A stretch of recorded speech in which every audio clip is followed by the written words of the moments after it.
Howdy, y'all, and welcome to Dakota Daydreams. I'm Dakota, and this is episode 7 of the Bedside Garden. First, let me catch y'all up on my WIG 2024 Growing Challenge. For the week, it is hosted by GT Junior Grows It Alaska and Mike's Chaotic Gardening, and I'm featuring my entire bedside garden in the challenge. Because the challenge is to grow inside from seeds during winter. And we have until April 4th to get our final videos up for it. So if you're not wanting to grow in it this year, you can always like your favorite YouTubers' videos, maybe subscribe to their channels, and make sure you're searching the hashtag to check out and learn from everyone who's participated. So the Swiss chard isn't really looking that good, but the Snapdragon is budding pretty well. Not even sure how many buds it has because it feels like there's more every time I look over at it. And the zinnia has a lot of buds and it's looking alright, even though the leaves are a little eh. I still want to give this chart a chance, but I have to pull it if it starts making other stuff sick. I tried pulling off the germination cap, maybe it needs more air, and I'll just keep an eye on it real close and Hope hopefully it improves, but I don't know. That little one's looking really flat at the moment. So I don't know. If it doesn't work out, I can just start with some more seeds. And then I'm just gonna make sure to take my germination cups and swish them around so that the seeds are sitting up at the top and the water's at the bottom, so they get humidity without getting soaked because I'm a little bit worried they would drown or something. So I'm gonna try that. And my partner and I found these morning glories at Walmart this week. Um, and I just thought it was interesting that even though they're both morning glories, the mammoth mix is 10 to 15 days to germinate, but the blue picote is 7 to 21. And I just think it's interesting that they can both be morning glories but have such different packet directions. So remember to keep an eye on that. It looks like I need to pull the chard that was looking flat yesterday. Yeah, it didn't feel like the roots were holding onto the sponge anymore, so I'm gonna pull this one and maybe the other one will perk up. So the Snapdragon's starting to look a little droopy, so I'm gonna try moving these marigolds into pots and seeing what's going on with the roots inside of the system. Because y'all, my awesome partner took me down to the Dollar General and we got 6 of these little plant spas and a couple other neat little things for the garden that we'll get to later. But for now, I think I like the plant spa. It's nice. This Dollar General is also where we got the dirt that I put in the plant spa, but I forgot to take a picture of that.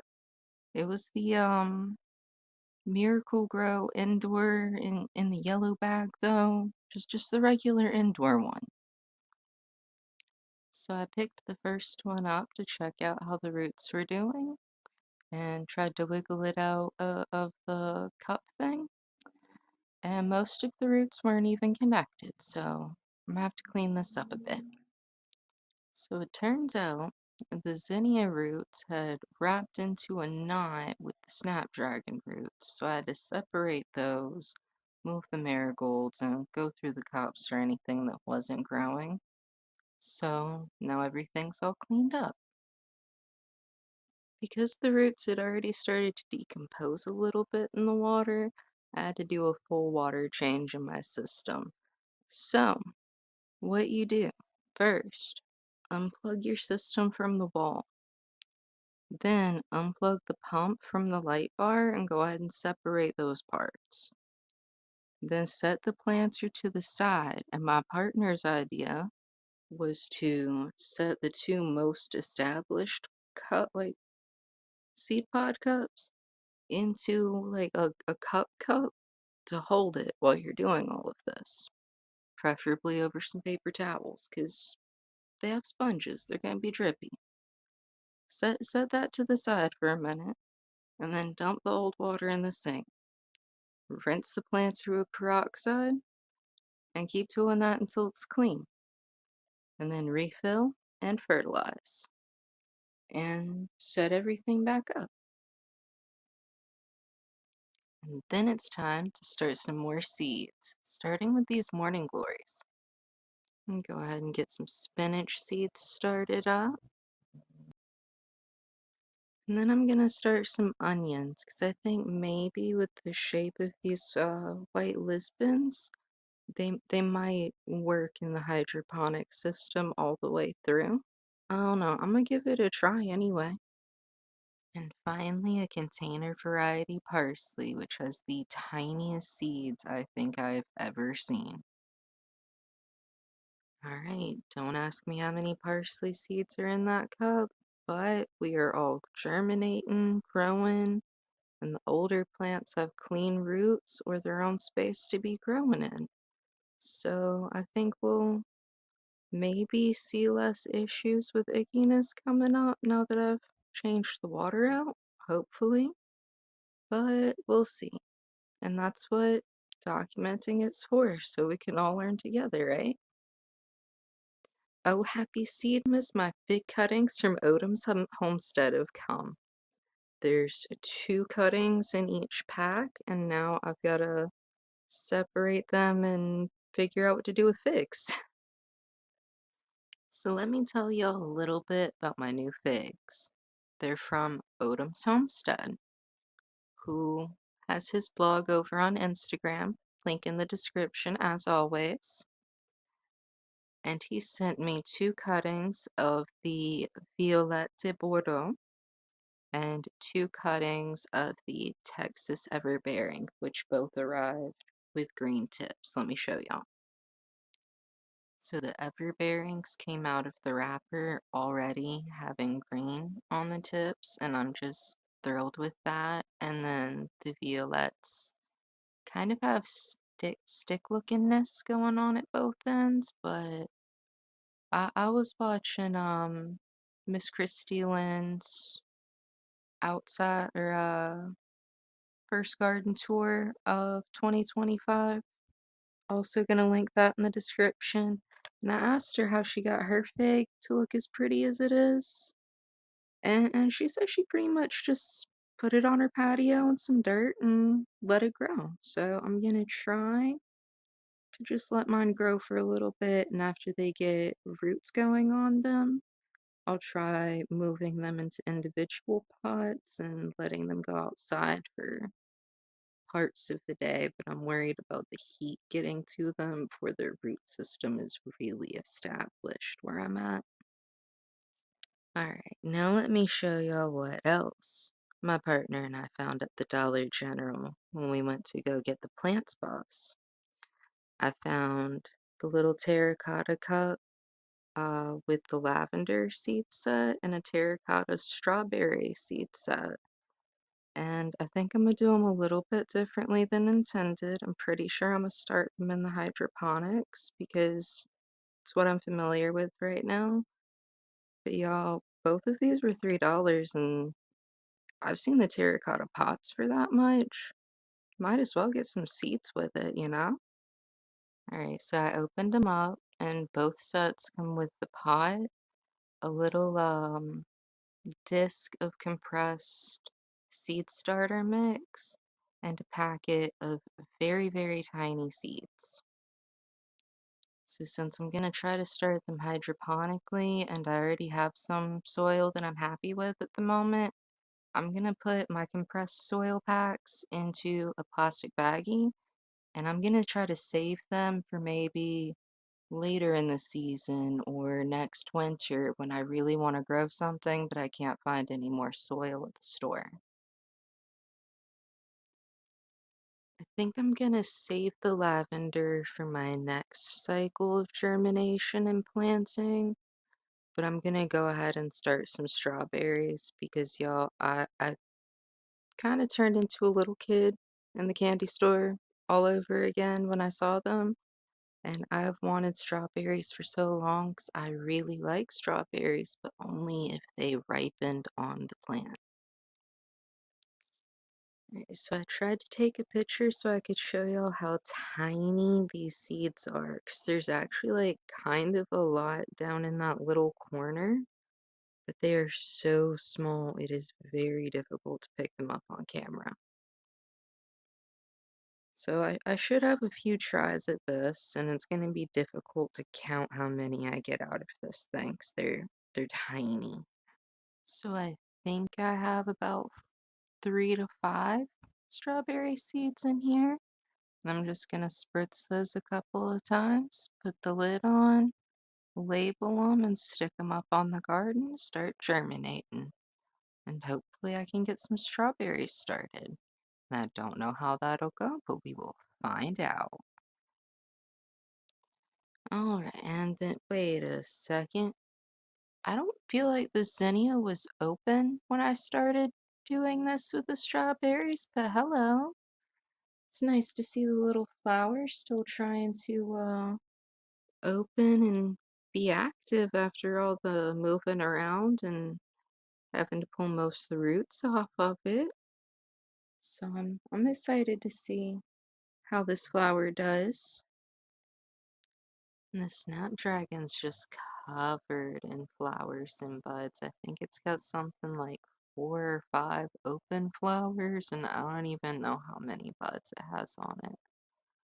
But the leaves are just looking rough. I might try to prune it sometime in this next week, but I'm trying to let it recover from all of the root stuff I've been doing before I do that. Let me find a Sharpie and mark these strawberries and get them up here. Next, I'll be updating you on my Single Seed Challenge 2025. Started by Scott Head, the Single Seed Challenge challenges us to slow down and focus on the life cycle of one seed from seed packet all the way to the harvest and document it. And it's kind of inspired me to try the more video diary type style I've been doing. Let me know what you think in the comments down below, and if you like it, give the like button a hug. It gets lonely down there. But my single seed challenge is featuring mango melon seeds from Miss Tiegsy at Tiegsy Enjoys Life and Gardening. Links in the description, as always. So it's only been 3 days since I started these, and I was just gonna swish the water in the cup. But look at this thing, it's got a whole root. And it is a very strong root that very much likes its germination cup and did not want to let go for a second. After wiggling it for just a few minutes, I finally got it out, and it looks so beautiful and healthy. And then I just popped it up in a grow sponge, and this time I tried something a little bit different, and instead of soaking it, I just poured pure hydrogen peroxide over it until it was squishy. And there we have it. Single seed challenge continues, and now it's growing in the hydroponic system. Rooted in only 3 days. I cannot believe it. That is incredible. And I think I'm gonna stick to using the germination cups. They seem to be working really nicely. Alright, and it's only been in the hydroponics for 2 days, and I can already see a little leaf just peeking out of the seed. So that's really exciting. It's growing pretty fast, and I might get some mango melons soon. And now it's time for my Tomato Challenge 2025 updates. This one's hosted by Down Home Backyard Gardening, link in the description. And I'm featuring mine with container variety Romas from the Dollar Tree. So I haven't really seen much activity from these, but I'll check them one more time before I edit. Oh, yep, that is at least one root. Let me get set up to put these in. So one has a really little root. I'm gonna go ahead and put it in a seed sponge as well. But is it just me or does the one with the bigger root look kind of like a baby chameleon? Like, is that just me? I feel like it looks like a baby chameleon, but it's okay. I'm sure the tomatoes will taste fine just the same.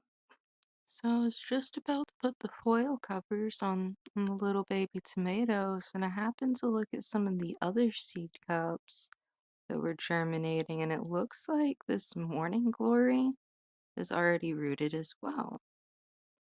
So then I started checking some of the other cups I had germinating, and it looks like quite a few of them have already started to root.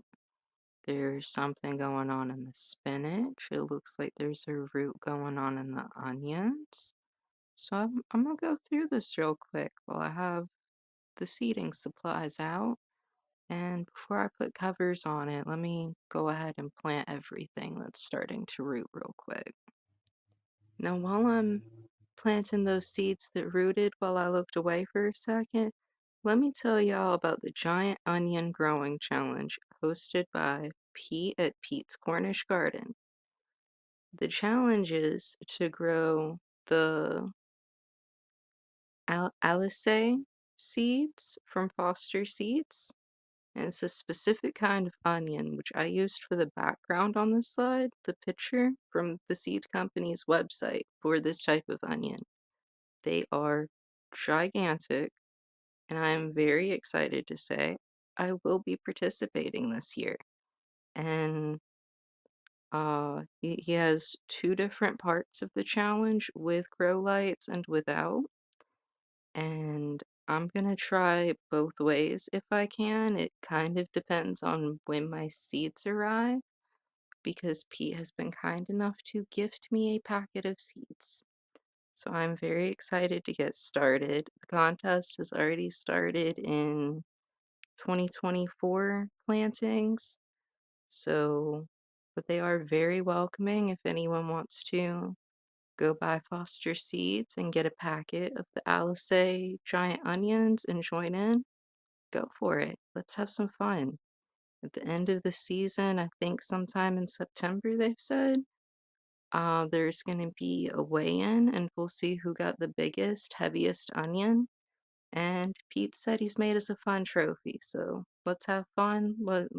Y'all go check out his channel. Link in the description. So the Snapdragon may be in need of some pruning next week, but I think it's doing okay for right now. I was trying to get the camera to focus on the flowers, but it doesn't really want to because of how small and delicate they are, but they are very pretty. At the bottoms, they kind of fold in on themselves, and I think it looks really fancy. But then we have zinnia with its flowers starting to open back up again, and it's got several more to open up after that.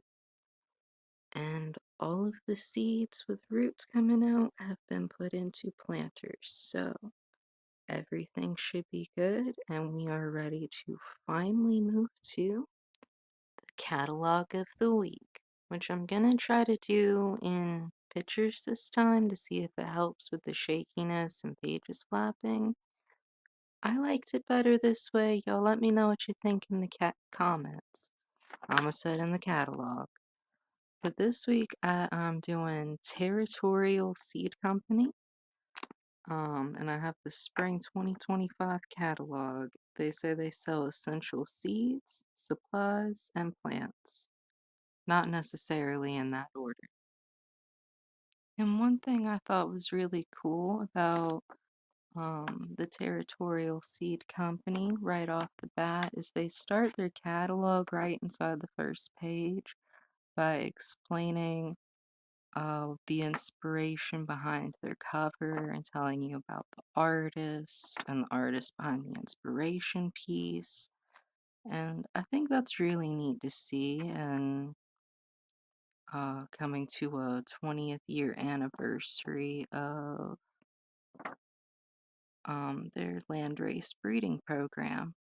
So that's really cool to see a seed company that remembers not only to honor their root projects, but also their root artists and such as well. And then the entire opening spread of their catalog is just information about where they've come from, what they plan to keep doing, and it's very, very interesting. If y'all are interested in reading all the small print on the story behind this company, remember to check the description for a link to their free catalog.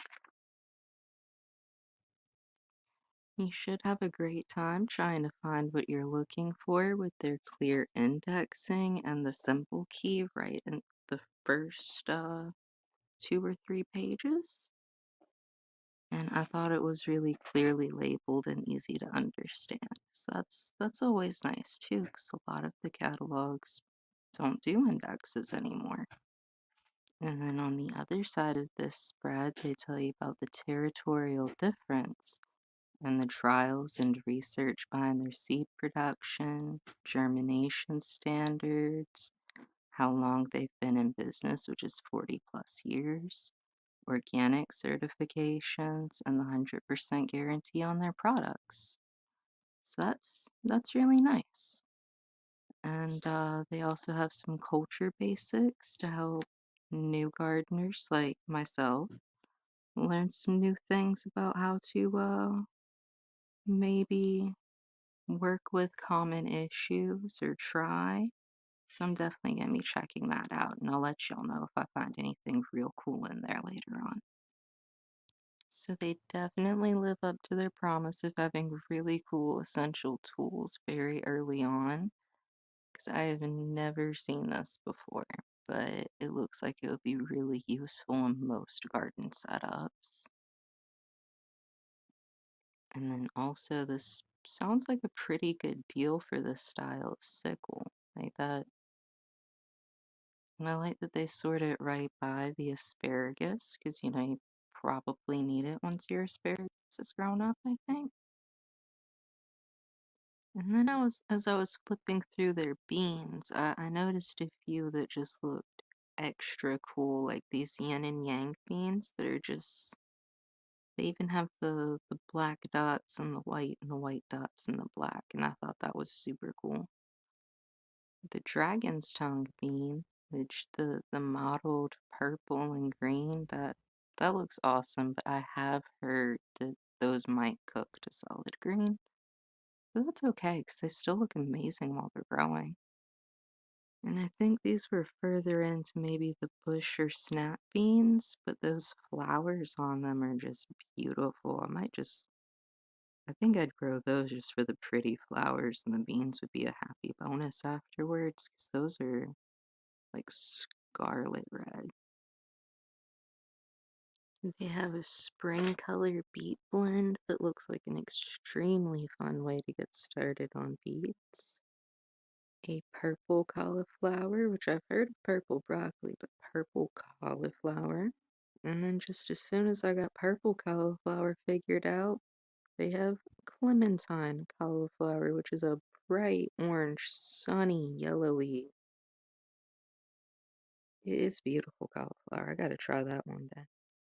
They have a wide spectrum of carrots in all colors individually and some mixed packs. Several types of corn, including the Hopi Blue, the Early Pink, and Class Gem, which is honestly one of my favorites to look at. Many different cucumbers, including lime crisp and lemon, and even some garlic and shallot bulbs, and some other kinds of onion, I think, as well. Several different colors of the kohlrabi, and what I only know how to describe as a rainbow of lettuce, like from the brightest greens to the darkest red purples.